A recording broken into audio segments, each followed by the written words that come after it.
What's up, YouTube? So, we're on our way to 1,000 subscribers. Right now, I'm doing what I can to tidy everything up. So, I added descriptions to every video and put everything in chronological order. So, YouTube should auto-recommend the next video in the story arc. We have 3 series wrapping up this week, and 2 of our ongoings are getting wrapped up in the next few issues. So if you want to make sure you don't get overlooked, write a comment down below on what series you want to see next. Until then, I hope everyone has a great rest of the day. In the far future, within the black ocean of deep space, Thor, the Avenger, becomes impatient. He grows battle-starved and asks his All-Father counterpart just how much longer until they reach Gorr, the God Butcher's lair. All-Father Thor tells the Avenger that they are still a few billion light years away, but they've got a good solar wind at their backs, and ale aplenty. "We've no more ale," the Avenger says, motioning his empty cup. This angers the All-Father. He suggests that if the Avenger has nothing else to do, then he better get some sleep, because once they make landfall on the unholy world of Gorr, there will be little time for relaxation. On that desolate world, within the city of the God Slaves, on the Mount of the God Ball, the hero Thor is one of many defeated deities that are cursed to build a weapon of their own destruction. The famished Thor struggles to carry a boulder up a cliff, and this causes one of the attending berserkers to lash him with their whip.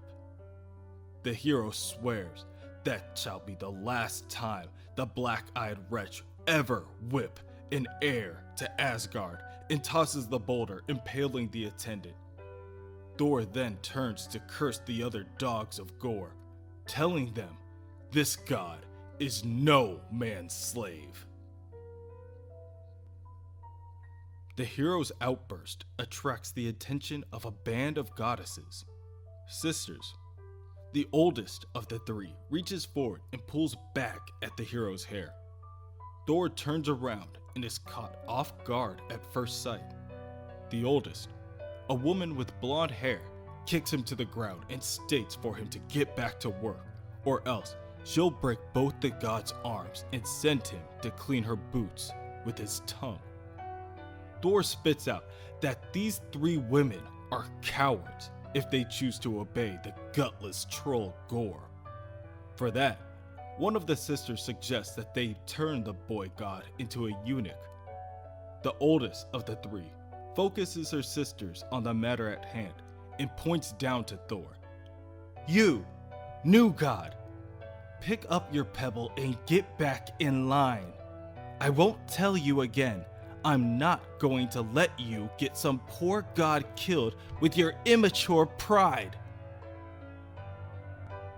Thor swears once again that the only one who will die today will be Gorr, and the goddess points to a nearby cliffside. She tells the hero that every time one of them makes a ruckus, Gorr picks a god at random to crucify. If it were just Thor, she wouldn't think twice, but she has friends hanging on those crosses. Thor is left speechless as he sees a fleet of crucified gods and goddesses littering the mountainside. The 3 women make their leave, and they wonder amongst themselves, what about this new god seems so familiar? This is the day Thor Odinson of the Viking Age first met Atli, Elisiv, and Frigg, Wotendaughter, the goddesses of thunder, from an eon hence, his own future grandchildren. The gods mind broken moons in silence. Voices that once spoke whilst galaxies obeyed, now reduce to frightened whimpers and feeble weeping. Kings of heaven and hell who sat atop of opulent thrones now squatted in much of their own filth. These were gods in whose image great temples had been erected, in whose names epic wars had been waged for generations. But now, glassy-eyed and hollowed, not even they could remember who they were. That will never be me, thought the god of thunder. Never in a million millennia would my spirit break so utterly. But at the same time, he thought it best not to wait too many millennia to find out. To the hero's surprise, a young boy approaches him. He is the mirror image of Gorr, and his demeanor is just as vicious. He delightfully informs Thor that he and the rest of the slaves are constructing a bomb that is going to kill all gods. Soon enough, after 900 years of labor, it is almost finished. Thor doubts the abilities of said bomb and very much doubts that any good will come from a supposed world without gods. The child tells Thor that it will be better. No fear of eternal damnation or lust for eternal reward. No hatred between believers. Without the lie of eternity to serve as a person's crutch, one will have no choice but to finally cherish what precious little time they have. And they will have no choice but to put their faith in themselves and others. Your father is a butcher and a madman, Thor tells the child. But of course you would say that. You're a god. You fear him. But I wonder, how many has your father butchered? To hell with both our fathers. Thor leans in close to the boy and tells him, you should flee this world while you can, son of Gorr. You and whatever family you have. Your father is going to die for what he's done. By my own hands, fate willing. The child raises a single finger and the blackened shadow creeps up and into the god's nose. Thor begins to suffocate. Never speak of my father. He is a great man, and you are but a jealous god. Get back to work, slave, before I have you crucified.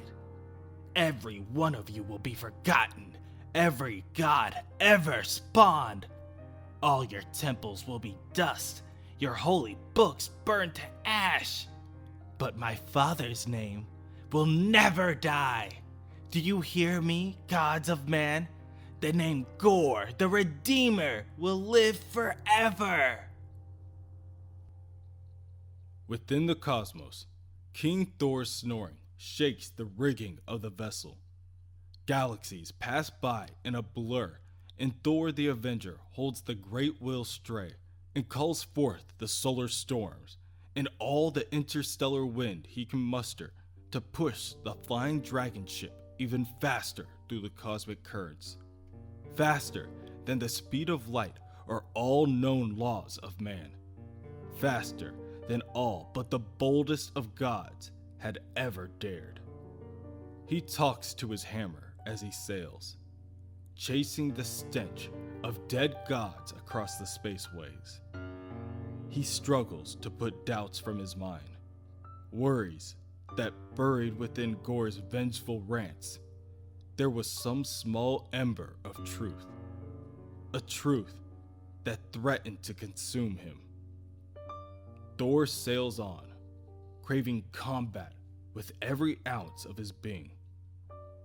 Combat and just a bit more ale. Gorr's god slaves worked for days on end without pause, without sleep. But every seventh day, they were allowed a few moments' rest. This was Gorr's idea of a joke. Within a small cave, what remains of the deities huddle around a small fire for warmth. There are only 3 days left until the god bomb is finished, the oldest of the three sisters says once she has everyone's attention. The other gods speak up and conjecture. Some state that they should begin their plan now. Others say they still need time to find the perfect moment. The when is not important, the oldest sister states.